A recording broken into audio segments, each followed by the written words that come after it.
Headlines प्रायोजक राजयोग paints, आनंद तुमचा, रंग आमचा।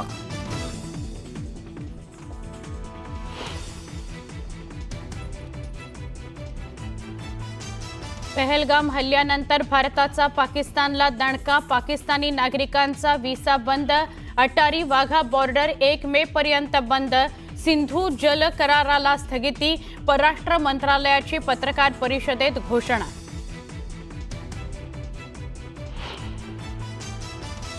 केंद्र सरकारनं आज पुन्हा बोलावली सर्वपक्षीय बैठक, राजनाथ सिंग यांच्या अध्यक्षतेखाली होणाऱ्या बैठकीत खरगे आणि राहुल गांधी ही सहभागी होण्याची शक्यता।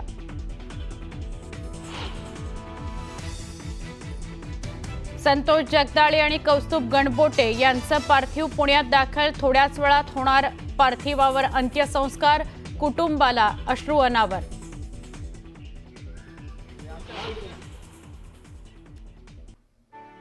पहलगाममधील हल्ल्याविरोधात देशात संतापाची लाट, आज डोंबिवली आणि परभणी मालेगावमध्ये बंदची हाक।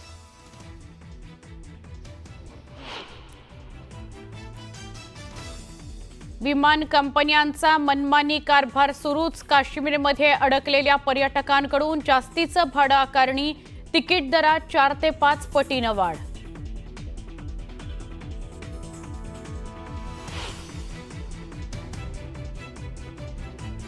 जम्मू काश्मीरमध्ये अडकलेले पर्यटक महाराष्ट्रात परतले, रात्री विशेष विमानानं सगळे प्रवासी स्वगृही दाखल।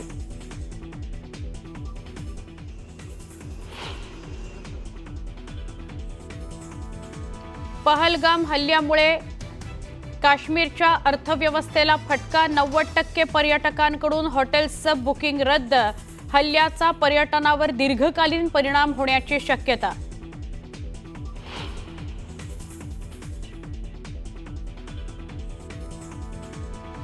पहलगाम हल्ल्यात मारले गेलेले नौदल अधिकारी विनय नरवाल यांना अखेरचा निरोप, पत्नी हिमानीचा सॅल्यूट करत पतीला अखेरचा निरोप।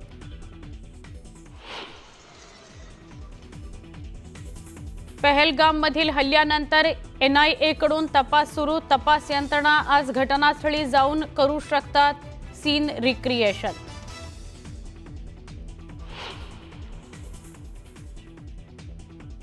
तुळजापूर ड्रग्ज प्रकरणातील दोषी पुजाऱ्यांवर मंदिर संस्थानकडून कारवाईचा बडगा, पुजाऱ्यांना तुळजाभवानी मंदिरात प्रवेश बंदी, मंदिराचं पावित्र्य राखण्याकरता जिल्हाधिकाऱ्यांचा निर्णय।